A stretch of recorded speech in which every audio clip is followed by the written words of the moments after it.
Der er ikke de store hemmeligheder i det, selv når I ser de bedste MMA-kæmpere på topplan, så er det det her game, de kører, hvis de gerne vil holde folk med. Selvfølgelig er de langt bedre til det, end I er nu, og de har nogle små detaljer på plads omkring det, men det her er ligesom basis i det. Man holder folk fladt på ryggen, og man fjerner vinkler hver gang de forsøger at få hofterne fri. Hvis man kan gøre det, så kan folk ikke angribe ind.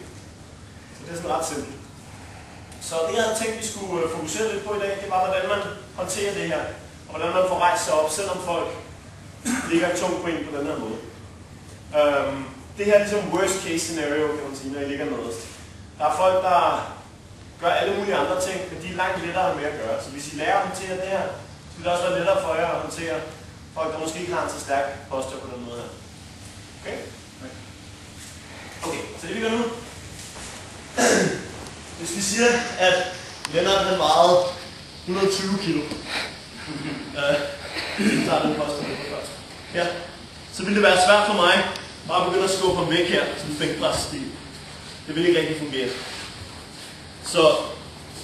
Så vil jeg blive nødt til at skulle bruge nogle større muskler til at få ham af, bare forsøge at bænkpresse ham her. Så det første jeg gør, det er, at jeg skal have mit greb. Jeg skal have min greb tilbage her. Så jeg starter med at svømme på indersiden her, og tager armene helt til den her til kroppen. På den måde her.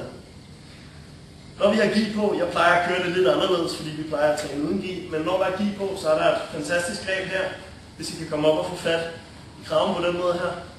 Det kan man både bruge til at true med submissions, og man kan bruge det til at skabe afstand med. Så vi tager det greb her, så gør jeg det, at jeg løfter mine hofter på den måde der. Herfra, prøv at lægge væk på mig igen. Der. Så nu har jeg mulighed for at gribe ham på mine arme her. Lige holde hans vægt af et øjeblik, så jeg har mit greb her, og jeg lægger lige min hånd ind over her.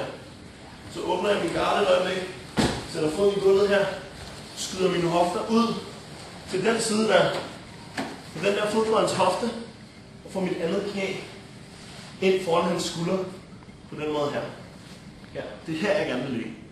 Her kommer vi til at arbejde en del fra i dag. Så tager den en gang til. Jeg ligger hernede.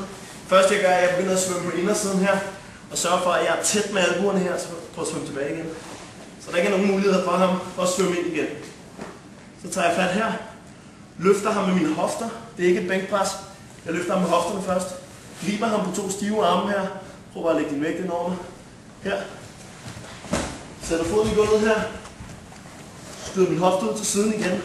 Nok til at jeg kan få den her fod på hans hofte. Og det her knæ er rigtig, rigtig vigtigt, at det kommer op her og ligger imod hans skulderled her. Det kommer vi til at bruge ret meget senere. Så det her er basispositionen, kan man sige. Okay? Lad os prøve at lave det skift en gang til at starte med. I kører bare selv frem og tilbage, så sørg for selv at få skiftet, så alle lige får prøvet at teknikken af. Det bliver kaldt for scissor guard eller leg shield guard. Så der er et par detaljer, der er ret vigtige. Især positionen af det her knæ er alt afgørende for, at det her fungerer. Hvis det her knæ ligger hernede, så kan han lave et scroll på det. Altså han kan lægge sin vægt ned oven på det, sådan der, og passere ret let. Så han kollapser mine ben oven på hinanden.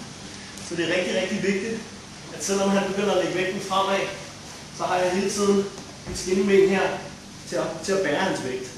Igen, forestil jer, at han vejer 120 kg, så bliver jeg nødt til at lege mine knogler op, så de står så stærkt som overhovedet muligt. Så det første vi gør herfra, hvis I forestiller jer, at jeg handler sådan en, der gerne vil slå mig herfra, så har jeg et par muligheder. Jeg ligger ret godt til at forsvare mod slag på den her arm. Hvis jeg begynder at slå med den, så blokerer jeg bare her ved skulderen. Medmindre han har rigtig lange arme, så kommer han ikke rigtig til at nå mig. Til gengæld får jeg et ret godt greb på hans ski her. På den måde der. Hvis han slår med den arm der, det er det jeg rigtig gerne vil have ham til, så bevæger han sig lige ind i et sweep. Så i det slag kommer ned her, bare laver det i slow motion, så sakser jeg op med det her ben, mens jeg sparker ham på det her knæ og trækker i den her arm. Han kaster sin vægt den vej her i det han slår. Så det jeg sparker her, trækker her, vrider lidt opad her og sparker ham i armen, burde han ryge ret lidt over. Prøv stille og roligt. På den måde der. Jeg holder oppe her, så han ikke får drive ind mig herfra. Herfra. Jeg har god kontrol allerede her. Og så kommer jeg op til mount her, hvor jeg ligger ret godt til at afslutte min choke. På den måde der. Choken er det mindst vigtige overhovedet, selvom det sikkert er den del, der virker sjovest umiddelbart. De elsker at se mig lide. Så vi ligger her, sørge for, at mit skinneben her ligger og tager hans vægt. Så det er rigtig vigtigt, når I træner det her, I gør det stille og roligt, men stadig med vægt. Så han ligger og er tung her. Prøv at lave på dask med den arm herovre. Find lige ud af at blokere den ordentligt. Få fat i gien, eller bare hans triceps her. I det han sparker, eller hvad det slår med den anden arm. Så sparker jeg på hans knæ, hvis jeg kan komme til det. Hvis ikke, så kan det også stadig fungere, bare jeg har fat i hoften her. Jeg kan også gå ned her og lave sådan en saks her, men jeg foretrækker at sparke knæet væk. Det får ham lidt mere ud af balance. Nogle folk, der har rigtig solid base, de kan begynde at sprawle, hvis man gør det der, nærmest sådan træde hen over ens ben. Så jeg kan bedre lige at sparke på knæet her. Så det han slår op der. Sørg for allerede her, prøv pause her, få ham til at bevæge sig en lille smule. Se om I har kontrol her. I skulle gerne ligge så solidt, så han ikke rigtig har mulighed for at bevæge sig. Kom stille og roligt op til maven her. Og så bare lige hook hans ben her. Og så stopper vi bare her. Okay? Okay. Jeg kan op hans arme. Det er rigtig, rigtig vigtigt, for den her teknik fungerer. Det er lidt svært at beskrive, hvad det laver bedre, end at det klæber. Jeg har hele tiden en lille smule pres fremad her, så hvis han bevæger sig lidt bagud, så følger benet bare med her. På den måde der. Så jeg har fat her. Det her greb beskytter mig mod benlås. Hvis jeg ikke havde fat der, så kunne han tage fat i min ankel her, så kunne jeg have en benlås ret hurtigt. Så det her greb er rigtig vigtigt. Det skal I lige være opmærksom på, at I er ret åbne for benlås, når I ligger her. Men samtidig er det en stærk position for at forsvare mod slag. Så jeg har fat her. Sparker her. Og denne her sparker opad. Det er den her, der er kraften squeezet. Jeg sparker på hans ben her. Retter mig en lille smule bagud her. Trækker her og sparker op her. På den måde der. Og igen lander her. Med ordentlig kontrol. Så for at sørge for, at I timer det, så forsøger jeg at gøre det, at jeg rejser mig op. Så når jeg ligger hernede fra, for at rejse mig op herfra, det er relativt simpelt egentlig, især når jeg har det her greb i hans hals. Det første jeg skal sørge for, er at denne her, den er langt op her. Det nytter ikke noget, jeg har fat hernede, fordi så kommer der ikke noget pres på hans strube.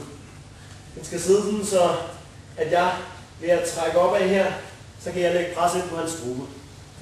Ja, så ret langt op med den her. Det næste jeg gør her, det er at jeg kommer op på den arm her, på den måde.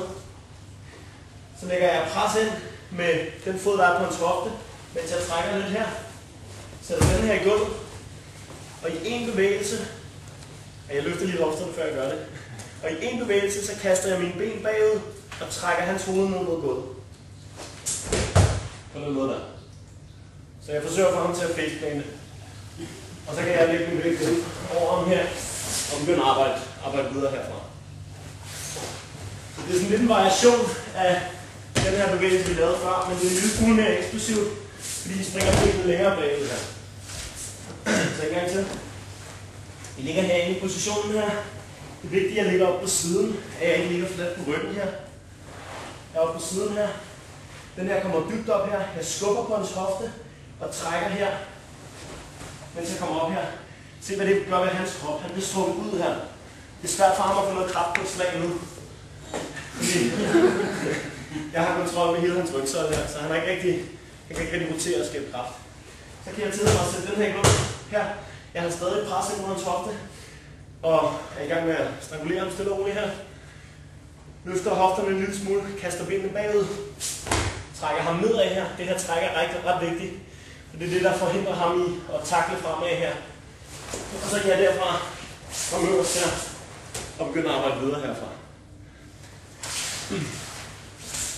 Spørgsmål? Vil I se den igen? Samme dart som før her. Vi har fat her. Pres ind på hoften her. Den her energi op her. Så laver sådan en ansigt, så gør I det rigtigt. Kom op på den her. Tryk ind mod hoften. Træk her. Jeg trækker ind mod mig selv her. På den måde her. Her. Fod i gulvet her. Kast benene langt bagud, så han ikke kan få fat på dem. Og snap hans fod ned i gulvet. På den måde der. Og så ind over ham her. På den måde der. Okay? Prøv det en gang. Vi har allerede det her greb. Så det eneste vi behøver er faktisk bare at gribe herover for at få hele choke. Så det vi gør herfra, når vi ligger i den her position her. Da jeg skal have min cross choke, så er det tit en god idé, hvis jeg griber lidt for dybt ind til at starte med. Hvis jeg bare tager fat her, og han handfejler, så kan det være svært at få fat. Her, der er ikke rigtig noget der. Hvis jeg gør det, at jeg griber for dybt ind og skærer ned med albuen, for at holde op igen. På den måde der, så kan jeg fjerne mit greb. Og så har jeg det greb, jeg gerne vil have. Okay? Det er en ret lille detalje, men den er super effektiv. I kan bruge det samme for mount. Hvis I ligger øverst her, herfra, han ligger handfighter, jeg har den her. Han ikke vil have, jeg får grebet her, det er fint. Kom ud her, skær ind med albuen her, og choke ham der. Meget simpelt, rigtig effektivt. I vil 99% af tilfældene, medmindre I virkelig har en stor modstander, så vil I være stærkere i den bevægelse der, end folk er her med deres hænder. Så en gang til. Når vi laver choken, så er jeg selvfølgelig dybt med den her arm. Den har håndfladen opad. På den måde der. Min anden arm griber med håndfladen nedad. Så jeg er fat her. Den er fat her. Jeg kommer ind og får fat i stoffet her. På den måde der. Choken er ret simpel her. Det eneste jeg gør er, at jeg hiver ham ind til mig og løfter denne her albue en lille smule opad på den måde der. Så jeg er fat her. Fat her. Trækker ham ind til mig her. På den måde der. Okay? Så den sidste gang her, vi ligger i positionen, når I skal have den. I kan eventuelt kombinere den med sweepet. Prøv at undgå med sweepet. Så kan I tage den derfra. Hvis hans arme er i gang med at base ud den vej her, når jeg sweeper ham der, så er der pivåben her ved hans hals. Hvis hans arme ikke er i vejen, så kan I selvfølgelig bare tage grebet direkte. Det er også fint. Ja, tak den her. Og mens I har den, så kan I jo sagtens køre videre med sweepet. Så hvis han begynder at forsvare den her, så kan I bare sweepe ham over til mount. Han kan ikke både bruge armene til at base ud og forsvare sin hals. Det er det gode ved at kombinere teknikker. Okay? Lad os prøve at lave en helt simpel variation nu, bare for den her position.